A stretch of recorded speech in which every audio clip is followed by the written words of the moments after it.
거룩하고 복된 날을 맞아서 하나님 앞에 예배하기 위해서 이 자리에 나오신 우리 성도님들을 우리 주 예수 그리스도의 이름으로 환영합니다. 우리 옆에 분들과 한번 인사하겠습니다. 반갑습니다. 잘 지내셨습니까? 네. 이제 다 같이 묵상 기도함으로 하나님 앞에 예배를 시작하겠습니다.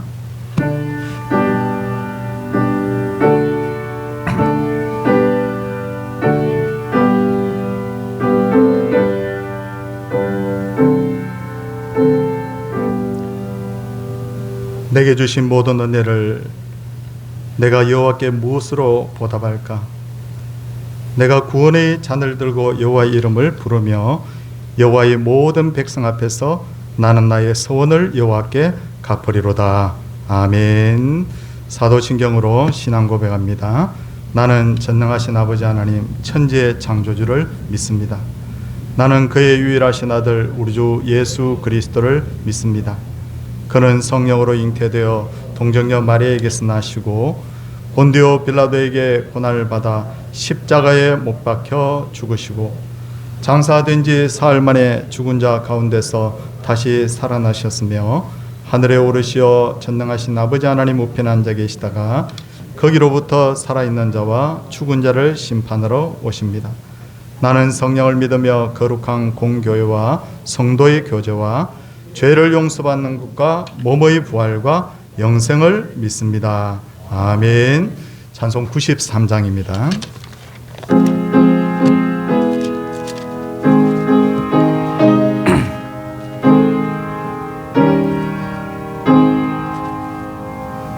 예수는 나의 힘이요 내 생명 되시니 구주 예수 떠나갈 때 대중에 빠지니 눈물이 앞을 가리고 내 맘에 근심 쌓일 때 위로하고 힘주시니 주 예수는 나의 힘이요 내 친구 되시니 그 은혜를 당부하며 풍성히 받으니 햇빛과 비를 주시니 추수할 곳이 많도다. 귀한 열매 주시는 주 예수 예수는 나의 힘이요 내 기쁨 되시니 그 명령을 준행하여 늘 충성하리네 주야로 보호하시며 바른 길 가게 하시니 의지하고 따라가리 주 예수 예수는 나의 힘이요 내 소망 되시니 이 세상을 떠나갈 때 본 영생 얻으리 한없는 복을 주시고 영원한 기쁨 주시니 나의 생명 나의 기쁨 주 예수. 정훈 집사님께서 기도 인도하시겠습니다.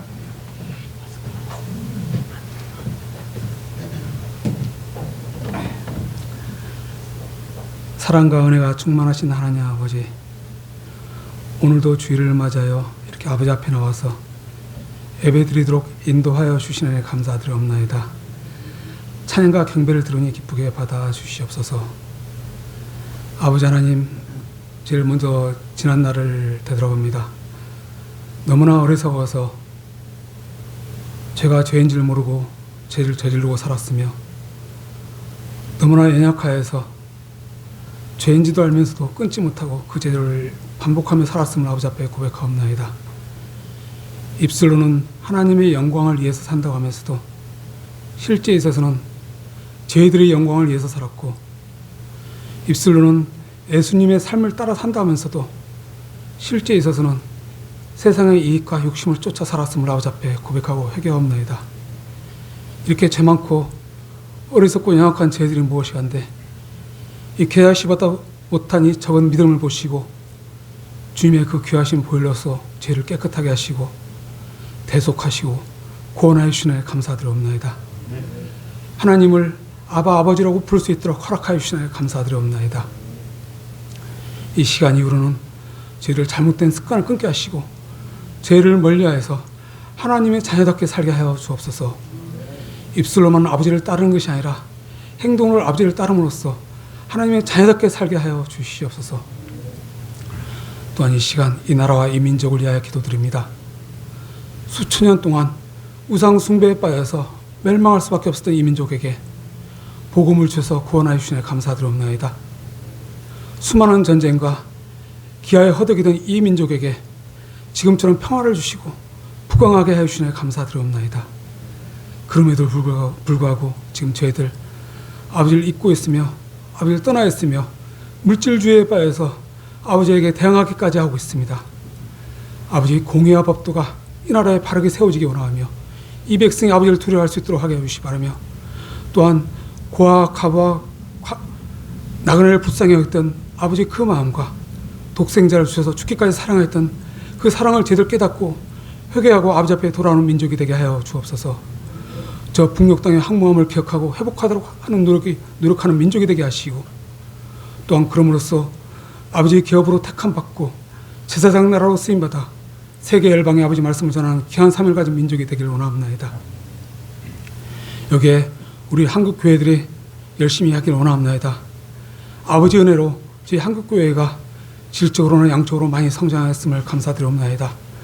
저희들 그 은혜를 잊지 않도록 하게 하시기 바라며, 아버지께서 명하신 하나님 사랑, 이웃 사랑을 가지고 더욱 낮은 곳으로 나아가서 이 세상에 빛과 소금으로 역할을 다함으로써 아버지 영광을 받을 수 있도록 인도하여 주시옵소서. 여기에 우리 서울 동산교회가 동참하길 원합니다. 아버지 뜻이 무엇인지, 아버지 기뻐하시는 일이 무엇인지 우리가 분별할 수 있도록 하게 해주시 바라며, 이렇게 어려운 시기이지만 저희들 대면으로든지 비대면으로든지 또 많게든지 적게든지 모이는데 더욱 힘쓸 수 있도록 하게 해주시 바라며, 또한 믿음으로서 서로 격려하게 하여서 흩어져서 아버지 말씀 전하는데 더욱 힘써서 아버지께서 기뻐하시는 구원의 방주로서 역할을 타기를 원하옵나이다. 아버지 하나님, 아버지 나라 완성이란 그 위대하신 목적으로 저희들 모이게 하셔서 감사드리옵나이다. 그럼에도 불구하고 저희들 이 수단에 불과한 이 직분이라든지 계획된 사업이라든지 이 교회라든지 이 권위가 이 목적을 대체하지 않도록, 수단과 목적을 바뀌지 않도록 성령님이여 저희들 감찰하고 지켜주시옵소서. 여기 애쓰셔야 할, 또 애쓰고 있는 우리 목사님을 비롯한 교육자님들 지혜와 명철을 주시고 능력과 권세를 주어서 이 교회를, 이 공동체를 잘 이끌어갈 수 있도록 인도하여 주옵소서. 우리 목사님 흔들리면 이 교회는, 저희들은 쓰러지고 이 공동체는 무너질 수밖에 없습니다. 아버지 하나님이여, 생활에서나 가정에서나 건강에서나 넉넉하게 하여서 이 교회를, 이 공동체를 잘 이끌어갈 수 있도록 어떠한 걸림돌이 되지 않도록 아버지께서 은혜 내려 주시옵소서. 여기에 우리 모든 성도들도 다 같이 동참하길 원합니다. 항상 저희들 정결케 해주시기 바라며, 매일매일 말씀을 읽고 묵상하고 씀으로써 아버지의 뜻을 깨닫게 하시고, 또 이 말씀이 저희 인생의 나침판임을 잊지 않도록 하게 하여 주옵소서. 저희들 직장에 있거나 가정에 있거나 학교에 있거나 교회에 있거나 사업장에 있거나 어디서 무엇을 하든지 온갖 거짓된 것을 다 파괴하시고 어둠에 거하지 않고 하나님의 빛에 가는 빛의 자녀로 살게 하여 주옵소서. 우리 각자의 삶의 터전에 있어서 일이 잘 된다고 해서, 편안하다 해서 저희들 교만해지고 나태해지지 않도록 하게 해주시 바라며, 또한 반대로 어렵고 힘들고 실패한다고 해서 아버지를 떠나는 우를 범하지 않도록 하게 하여 주옵소서. 아버지를 모르는 저 악인들의 형통을 부러워하지 않도록 하게 하여 주시 바라며 그 형통을 보고 저희들 실족지 않도록 지켜 주시옵소서.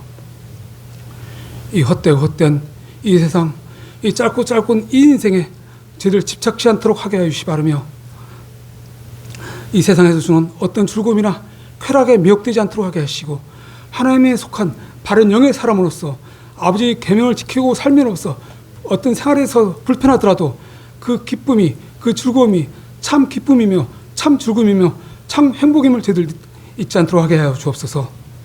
저희들 어디에 있든지 누구를 만나든지 어디를 가고 있든지 그것이 저희들의 선교지이며 저희들의 선교사의 사명을 쓰임을 잊지 않도록 하게 해주시 바라며 저희들 말이나 행동이나 생각에서나 아버지 영광을 가리지 않도록 저희들 언행심사를 지켜주시옵소서. 아버지 하나님, 그러나 저희들 너무나 연약하다 보니까 많은 소원들이 있습니다. 노력하는 바들이 있습니다. 이 노력하는 바들이, 이 소원하는 바들이 헛되지 않도록 하게 해주시 바라며 또한 이 만약에 저희들이 구하는 것들이 아버지 뜻에 맞지 않는 잘못된 구함이라면 바르게 구할 수 있도록 변화시켜 주시고 이 모든 것이 아버지 영광에 쓰일 수 있도록 인도하여 주시옵소서. 또한 하나님 아버지, 저희들 아픈 성도 있습니다. 아픈 가족이 있습니다. 치료하여 주시고 회복시켜 주시옵소서. 아버지, 이 아픔이 사라지게 하여 주시기 바라며 또한 이 고통의 자리로 끝나는 것이 아니라 아버지께 더욱 다가가는 복의 자리가 되게 하여 주시기 바라며 또한 회복되어서 이 자리에 나와서 저희 아버지께 다 같이 찬양함으로써 우리 모두의 기쁨이 될 수 있도록 인도하여 주시옵소서. 저희들 아무 능력 없어서 이렇게 기도 드릴 수밖에 없사오니 아버지 저희를 불쌍히 여겨 주시옵소서. 또한 하나님 아버지, 이 코로나 장기화로 인하여 우리 연로하신 성도님들 심신이 많이 약해졌습니다. 이들의 기도가 찬양과 예배가 끊이지 않도록 더욱 강건하게 지켜주시옵소서. 또한 우리 젊은 청년들 이 불확실한 미래로 인해서 항상 불안해하고 있습니다. 이들의 앞날을 지켜주시기 바라며 이들이 또한 젊다 보니 겪을 수 있는 어떤 실수나 잘못이나 사망의 음침한 골짜기를 다니지 않도록 그 성령의 불칼로서 지켜주시기 바라며 또한 이들이 믿음의 사람으로서 세상의 머리가 될 수 있도록 항상 모든 일을 담당하게 하시고 또 모든 사람들 겸손하게 하여 주시옵소서. 이 시간에 또 코로나로 인하여 더욱 힘든 우리 미자립교회의 눈물을 닦아주시기 바라며 저 북녘 땅에 있는 우리 지하교회를 지켜주시기 바라며 또 아버지 말씀을 들고 나가 있는 저 오지의 이방 나라에 나가 있는 우리 선교사님들을 동행하시고 감찰해 주시기 바라며 지켜주시기 바라며 또한 이 시간 저희들 예배드린 우리 모두를 오늘도 주일답게 보내게 하여 주시기 바라며 선으로 악을 이기고 먼저 믿은 사람으로서 세상에 본이 되게 하여 주시기 바라며 또한 뱀과 같은 지와 비둘기 같은 순결한 마음으로 세상의 영적 싸움에서 승리할 수 있도록 인도하여 주시옵소서. 그리고 그 무엇보다도 이 예배 아버지 홀로 영광 받기 바라며 이 모든 것을 예수님 이름으로 기도드렸사옵나이다. 아멘.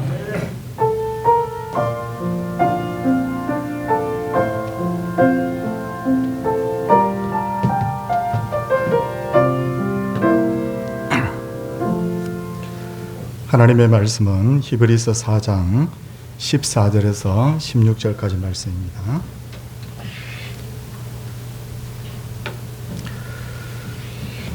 그러므로 우리에게 큰 제사장이 계시니 성천하시니 곧 하나님의 아들 예수시라.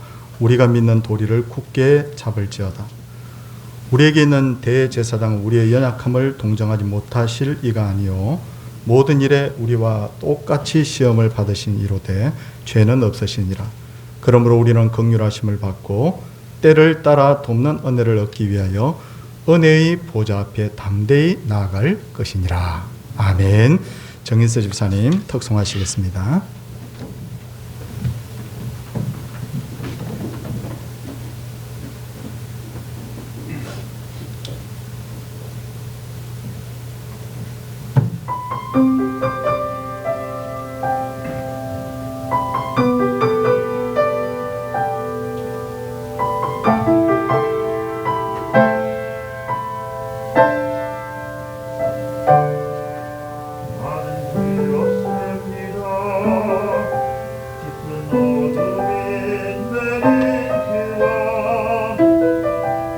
수많은 거짓을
그것을 사랑하라 하고는 있는데 왜 그리 안 되는지 나는 걷습니다. 소리도 없는 이들 알고 있는 아멘. 은혜로운 찬양이었습니다.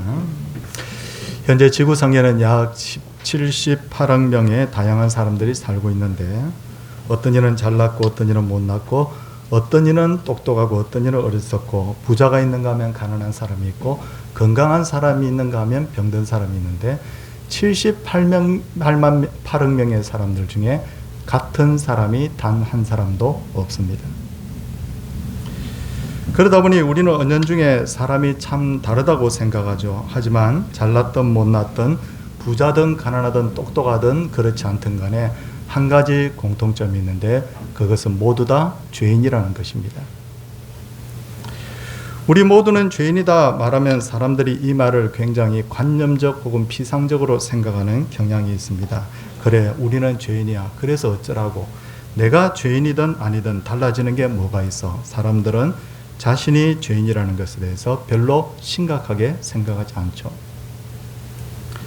심지어 어떤 이는 창세기 1장에 나오는 아담과 하와의 범죄 사건에 대해서 아담과 하와가 하나님이 금하신 열매를 먹는 바람에 모든 사람이 죄인이 되었다는 그 사실에 대해서 그 창세기 1장의 범죄 사건에 대해서 마치 자신과는 별 관계가 없는 옛날 이야기처럼 여기기도 합니다.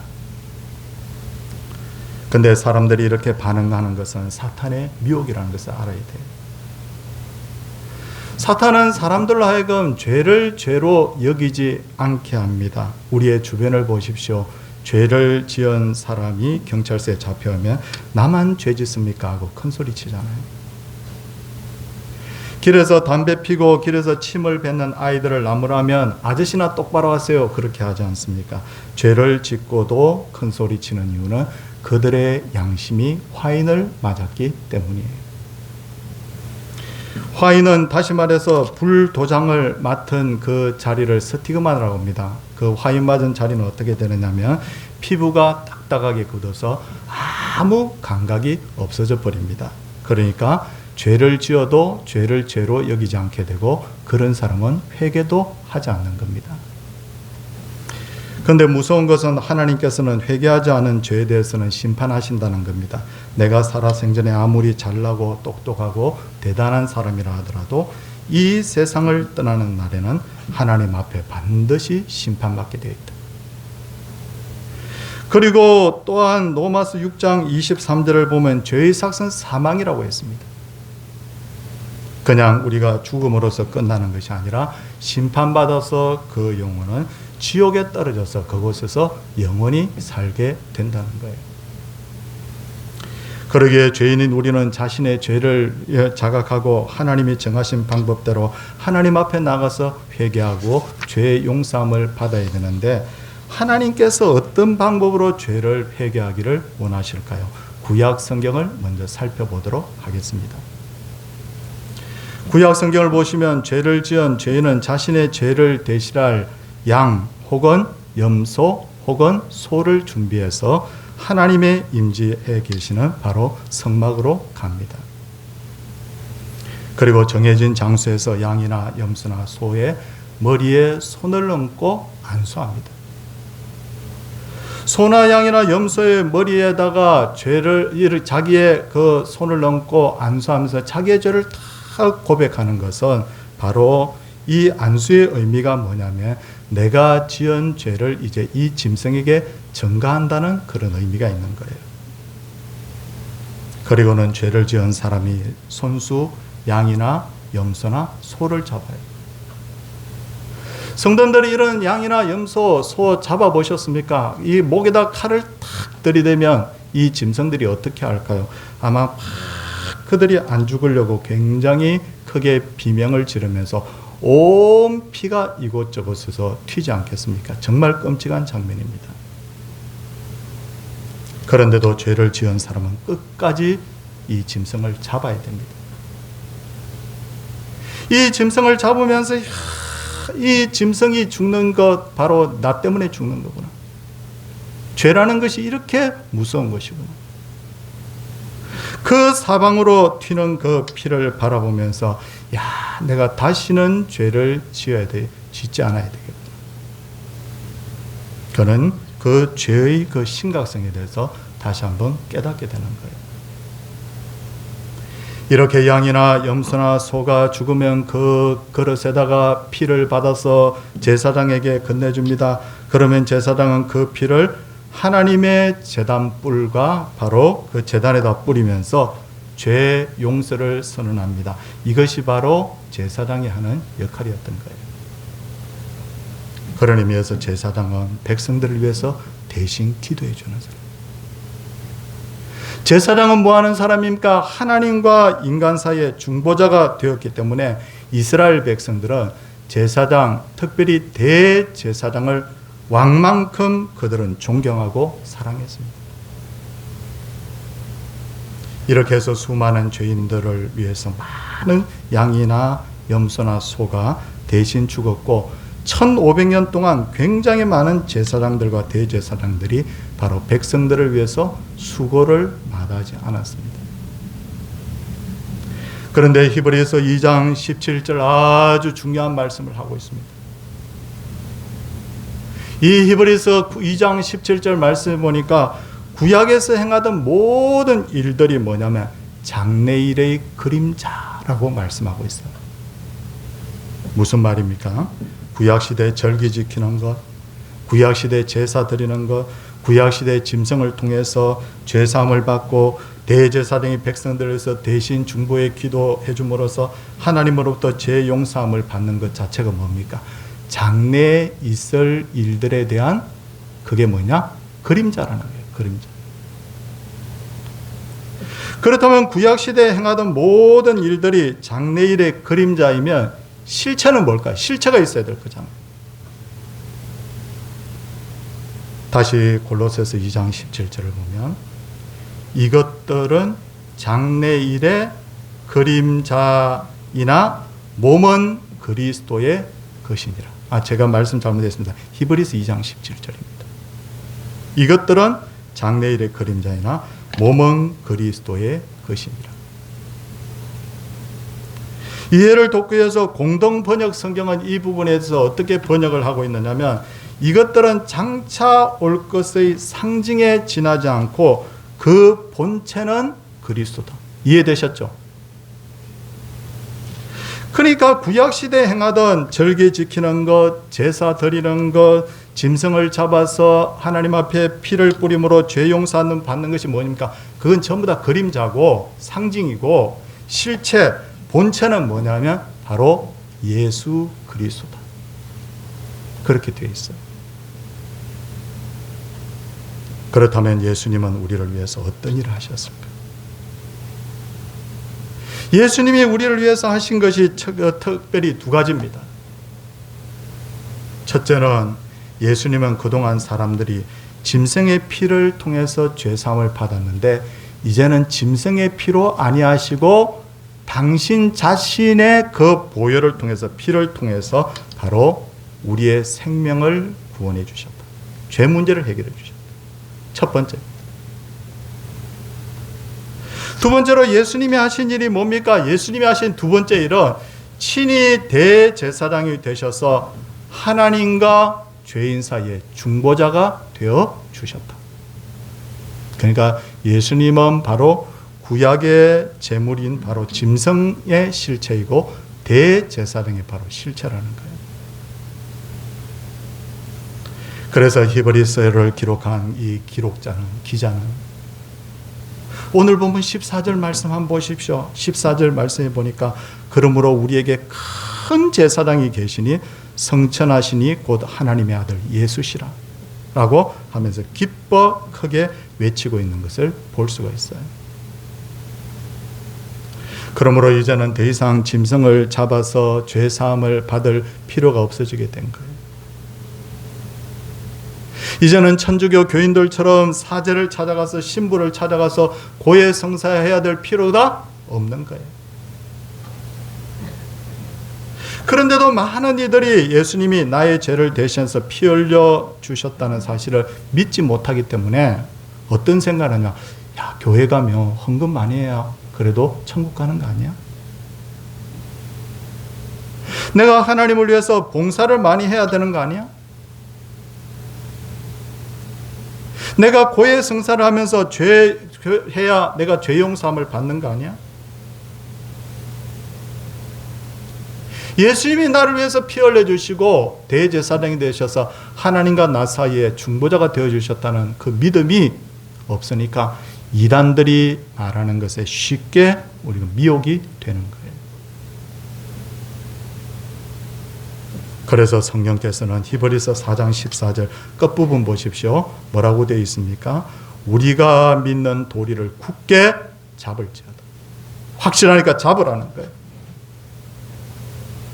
예수님이 우리를 위해서 피 흘려 주시고 우리의 중보자가 되어 주셔도 우리가 그것을 붙들지 않으면 안 되니까 성령 하나님께서 이 히브리서 기자를 통해서 굳게 잡을지어다.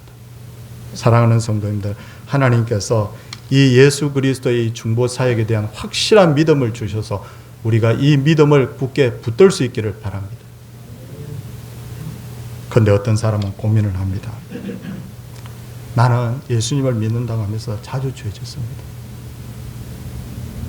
나는 생각으로 죄 짓고 말로 죄 짓고 때로는 행동을 절제하지 못해서 죄를 짓습니다. 그런데도 예수님께서는 나를 받아주실까요? 정답을 말씀드리겠습니다. 물론입니다. 받아주십니다. 자주 넘어지고 자주 흔들려도 예수님께서 얼마든지 우리를 받아주십니다.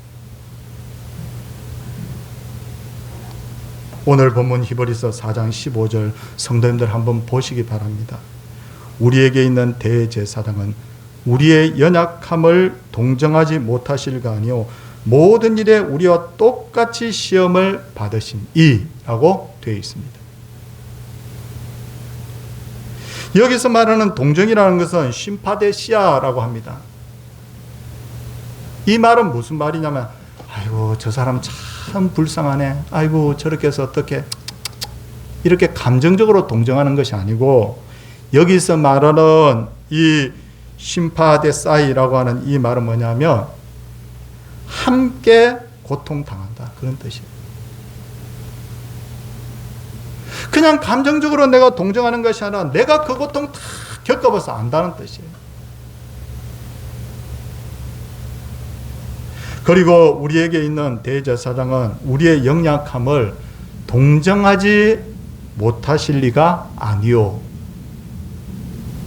헬라어로 뭐라고 되어 있느냐면요. 이 본문이 뭐라고 되어 있냐면 우메라고 되어 있습니다. 우리가 어떤 말을 강조할 때 어떻게 합니까? 아닌 게 아니야 그러잖아요. 이 말이 그 말이에요. 아닌 게 아니야. 우도 아니다는 뜻이고 매도 아니다는 뜻이거든요. 그러니까 아닌 게 아니야 이중 부정을 하면서 이 사실을 어떻게 하고 있다고요? 강조하고 있는 거예요. 강조하고. 그러므로 예수님은 확실하고도 분명하게 우리가 당하는 고통, 절망, 슬픔, 두려움을 전부 다 아시고 동정하고 계십니다. 그래 힘들지. 예수님은 태어나자마자 헤롯 왕을 피해서 애굽으로 피신하셨기 때문에 정처 없이 떠돌아다니는 떠돌이의 마음을 알고 계세요. 예수님은 나사렛에서 30세가 될 때까지 목수의 일을 하셨기 때문에 노동자의 마음을 알고 계세요. 예수님은 공사역을 시작하시면서 40일 동안 금식하셨기 때문에 배고픈 자의 마음도 알아요. 예수님은 제자들로부터 버림을 당했기 때문에 배신당한 사람의 마음을 압니다. 많은 사람들이 예수님을 메시아라고 부르다가 한순간에 십자가에 못 박으라고 소리치는 것을 보면서 인간에 대한 배신감을 경험하셨고 진정한 외로움과 고독이 무엇인지를 알고 계세요. 겟세마네 동산에서 아버지여 아버지여 하면서 눈물 흘리면서 정말 인간의 그 고통의 절정까지 다 맛보신 예수님. 예수님이 인간의 몸을 입고 오신 것과 33년 동안에 이 땅에 계셨던 것도 우리와 같이 되사 우리를 동정하시고 친구 되어 주시기 위해서 다 안다는 거예요. 프랑스에 마리 앙뚜아네트라는 왕비가 있었어요. 그는 이웃나라의 공주 출신이었어요. 14살 때 프랑스의 루이 16세 국왕과 결혼을 해서 최고 권력을 누리고 사치를 일삼았습니다. 그 당시에 프랑스의 경제가 정말 안 좋았어요. 굶어 죽는 사람들이 속출합니다. 굶주림에 시달리던 백성들이 들고 일어나서 우리에게 빵을 달라! 빵을 달라라고 외쳤더니 마리아 앙띠와네트 왕비가 뭐라고 말하느냐면 빵이 없으면 케이크 먹으면 될 텐데 참 사람도 이상하네. 그렇게 했다는 거예요. 그 말 아시죠? 우리 성도님들. 어렸을 때부터 고귀하게 살았기 때문에 배고픔이 뭔지를 몰랐던 거예요. 동정이 안 되는 거예요. 우리 예수님은 왕 중에 왕이시지만 천하고 고통받는 사람의 마음을 안다는 거예요. 그러기에 예수 믿다가 핍박당하고 정말 삶이 너무 공고하고 힘들면 우리 믿음의 선조들은 우리 조상들은 교회에 와가지고 아시지요 아시지요 아시지요 주님. 우리 어렸을 때만 해도 이렇게 교회 와서 참 밤새 눈물로 기도하는 그런 권사님 집사님들 참 많이 뵀어요. 그런 의미에서 설사 죽을 죄를 지었다고 하더라도 예수님 앞으로 나오십시오. 혹 어떤 분은 내가 죄를 짓는 것을 교인들이 알면 나를 환영해 주지 않으면 어떡할까요? 라고 걱정하는데 사람은 색안경을 끼고 볼 수 있지만 예수님은 절대로 우리를 박대하지 않으십니다. 예수님은 이렇게 말씀하실 거예요. 교회는 바로 이런 자들을 위한 것이다. 힘들면 힘들수록 우리를 다 채울하시고 동정하시는 우리 주님을 찾는 믿음 되시기를 바랍니다. 그런데 이제 중요한 말씀을 하나 더 드리겠습니다. 누군가 우리를 동정한다고 해서 그분이 우리의 대속자가 될 수 있느냐는 거예요. 가령 우리 부모님들이 얼마나 우리를 사랑합니까? 우리가 아파하거나 힘들어하면 부모님은 밤잠을 설치면서 염려합니다. 세상에 부모님보다 우리를 더 동정하는 분이 누가 있겠어요? 하지만 부모님이 우리를 사랑하고 동정하셔도 우리의 고통을 대신해 주고 우리 죄를 대신할 수는 없잖아요. 내가 너무너무 아파요. 근데 부모님이 나를 대신해서 아파해 줄 수 있습니까? 자식의 인생을 안타깝다고 해서 대신 살아줄 수가 있습니까? 자식이 감옥에 가는데 대신 가줄 수도 없을 뿐만 아니라 설사 부모님이 나를 대신해서 죽는다고 하더라도 내 죄가 사라지는 게 아니잖아. 그러나 예수님은 우리의 고통을 대신하실 수 있고 우리의 죄를 사해 주실 수도 있습니다. 왜 그렇습니까? 히브리서 4장 14절 말씀에 보니까 그분은 어떻게 말씀하고 있어요? 곧 하나님의 아들이시다. 예수님은 성자 하나님이기 때문에 병자를 낫게 하시고 고통의 문제를 해결하시며 원하시면 무엇이든지 다 깨끗하게 하실 수 있죠. 그래서 나병 환자는 예수님께 이렇게 말합니다. 주여 원하시면 깨끗게 하실 수 있나이다. 이거예요. 바로 어떤 문제든지 뭡니까? 예수님 앞에서는 문제될 것이 없다. 그리고 예수님은 우리의 죄를 대신해 줄 수 있습니다. 왜 그렇습니까? 히브리서 4장 15절 끝부분을 성도님들 한번 보시면요. 예수님에 대해서 뭐라고 말씀하셨냐면 그분은 죄가 없다. 우리와 다 똑같은데 죄가 없다는 거예요. 저는 참 어렸을 때 참 행복한 순간을 보냈던 기억이 많이 나는데 제게는 저를 너무너무 아끼고 사랑하는 큰아버님이 세 분 계시고 또 숙모님이 계시겠죠. 계십니다. 너무너무 저를 아끼고 사랑해 주셨어요. 여름방학이 되면 그분들이 시골에 사셨는데 시골에 막 가서 막 찾아가서 큰아버지 하고 막 큰어머니 하고 막 이렇게 부르면요. 아이고 왔나 그렇게 하시면서 막 반일을 하시다가 어떻게 하느냐면 제가 땀을 뚝뚝 흘리며 제 얼굴을 막 이렇게 손으로 막 어루만지세요. 근데 참 신기한 건요. 땀을 닦아주면 닦아줄수록 제 얼굴은 더 더러워졌다는 거예요. 죄가 있는 사람이 죄를 대신해서 죽을 수는 없다. 왜냐하면 그 자신도 죄를 용서해 줄 수 있는 능력이 없기 때문에. 죄인 플러스 죄인은 죄인이에요. 더 죄인이에요. 근데 히브리서 4장 15절을 보시면 예수님은 모든 일에 우리와 똑같이 시험을 받으시니로되 죄는 없으시니라. 그러기에 이 세상에서 예수님만이 유일하게 우리의 죄를 대신하실 수 있다. 그러므로 우리는 긍휼하심을 받고 때를 따라 돕는 은혜를 입기 위해서 은혜의 보좌 앞에 담대히 나가야 됩니다. 예수님이 우리를 동정하시고 우리를 위해서 죽으신 것을 왜 은혜라고 하느냐? 여기 은혜라는 말이 등장하는데 저는 진짜 은혜라는 말을 너무너무 좋아하거든요. 나 이것 때문에 예수 믿어요. 은혜라는 것은 거듭 자주 제가 말씀드리는 건데 받을 자격이 안 되는 사람이 받는 혜택과 사랑을 뭐라고 한다고요? 은혜다. 그런 의미에서 여기 있는 신 목사는 받을 자격이 안 되는 사랑과 그 혜택을 누리기 때문에 난 은혜 받은 사람. 우리가 예수님의 사랑을 받는 것이 은혜입니다. 아멘입니까? 예수님이 나를 위해서 죽으신 것도 은혜입니다.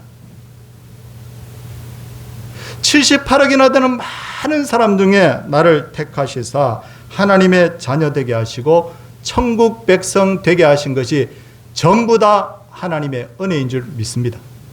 은혜예요. 사랑하는 성도님들, 집을 나간 탕자 아들이 아버지에게 줄 수 있는 최고의 선물이 뭘까요? 한번 생각해 보십시오. 내 아들이 내 재산의 절반쯤 뚝 떼어가지고 집을 나갔는데 나에게 줄 수 있는 최고의 위로와 선물이 뭘까? 필요 없잖아요.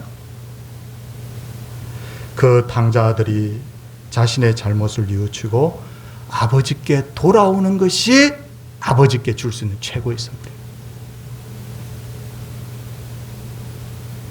죄사함을 받은 자는 누구든지 하나님의 자녀가 되고 천국 백성이 됩니다. 오늘도 예수님이 우리를 위해서 뭘 하셨다고요? 다시 원점으로 돌아서 말씀드립니다. 짐승의 피로 아니하시고 당신의 피로 하셨습니다. 수많은 제사장, 대제사장에게 맡기지 아니하시고 당신께서 신이 십자가를 져주셔서 우리와 하나님 사이의 중보자가 되어주셨어요. 사랑하는 성도님들, 이 가장 핵심적인 이 성경의 가르침, 이 가르침을 굳게 붙드시고 믿음으로 오늘도 하나님 앞에 담대하게 나아가서 그 넘치는 은혜를 날마다 우리 체험하는 그런 귀한 성도들 되시기를 주의 이름으로 축원을 드립니다. 우리 함께 찬송하도록 하겠습니다. 438장입니다.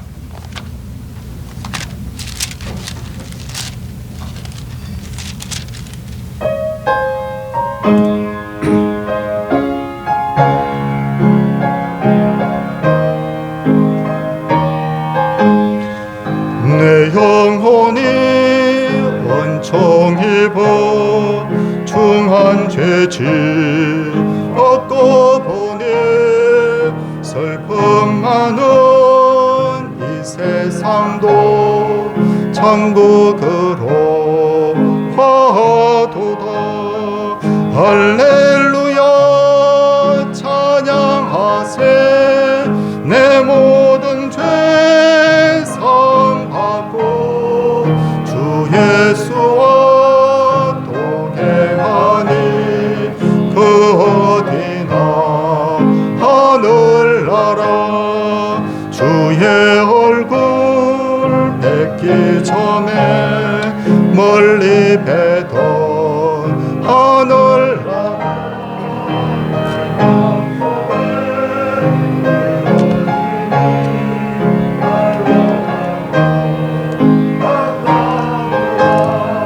할렐루야 찬양하세.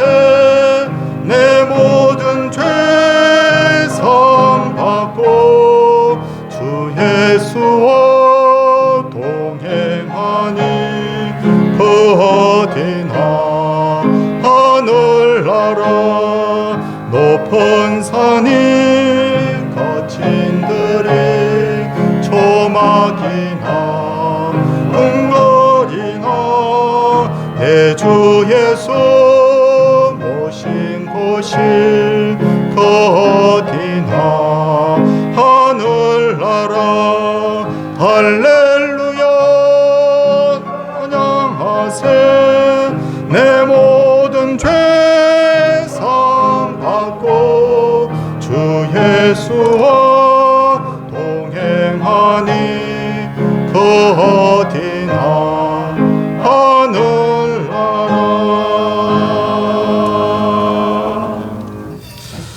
범사에 감사. 남은 날 영육간에 강건하게 하옵소서. 범사에 감사. 건강 지켜주셔서 감사합니다. 하루빨리 코로나에서 풀려나게 하여 주시옵소서. 범사에 감사합니다. 범사에 감사. 이렇게 귀한 예물들을 하나님 앞에 드렸습니다. 손을 모으시기 바랍니다. 마음을 하나님을 생각하면서 기도하겠습니다. 하나님 아버지, 오늘 제법 이렇게 긴 설교를 했지만 오늘 말씀의 정말 핵심은 예수 그리스도께서 짐승으로 아니하시고 당신의 보혈을 통해 우리를 구원하셨고 대제사장을 통하지 아니하시고 당신께서 친히 하나님과 죄인 사이에 중보되어 주셨다는 것을 다시 한번 떠올리며 주 앞에 감사를 드립니다. 아무리 내가 교회에 와서 많은 일들을 하고 많은 것을 주께 드릴지라도 이 분명한 믿음 위에 담대하게 서지 못하면 우리는 결국 아무것도 아닌 것을 압니다. 주님, 오늘도 이 믿음 우리에게 허락하여 주옵소서. 죄 가운데 있는 분들이 탕자에 같은 삶을 살고 있는 분들이 있으면 아버지를 생각하고 아버지께 돌아와 회개하게 하시고, 이를 통해서 하나님께 참 기쁨을 드리는, 정말 잃어버린 그 영혼이 하나님 앞에 돌아오는 그런 놀라운 기적이 우리 속에 일어나게 하여 주옵소서. 믿지 않는 가족들, 혹시 그들에 대한 하나님 우리의 마음이 혹시 잊어버리지는 않았는지, 정말 꼭 예수 믿지 않으면 내가 아무리 잘나고 똑똑한 사람이라고도, 대단한 사람이라도 결국 심판받고 영원히 지옥 형벌 속에서 살 수밖에 없다는 것을 알고, 오늘도 그들의 영혼을 기억하며 기도합니다. 하나님 앞으로 돌아오게 하여 주시옵소서. 오늘도 각양 귀한 예물들을 하나님 앞에 드렸습니다. 하나님이여, 이 코로나 모든 어려운 상황들이 잘 일소되게 하시고, 하나님 앞에 정말 헌물드린 손길들이 가정이 평안을 누리게 하시고, 건강하게 하시며, 자녀들이 믿음 속에서 잘 되게 하시며, 하나님 생활에 있어서도 경제적으로도 어려움 없도록 하나님께서 영육간의 복을 허락하여 주옵소서. 아버지 하나님, 이 시간에 우리가 하나님을 기억하고 이 자리에 나왔습니다. 하나님이여, 드린 이 모든 예배와 정성이 하나님 앞에 아벨의 제물되게 하옵소서.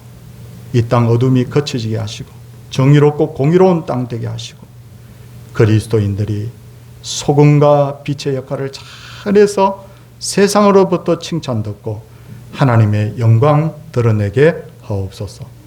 주 예수 그리스도의 은혜와 하나님의 사랑과 성령의 감동 감화하심이 하나님의 백성들 위해 이제로부터 영원토록 함께 있을지어다. 아멘.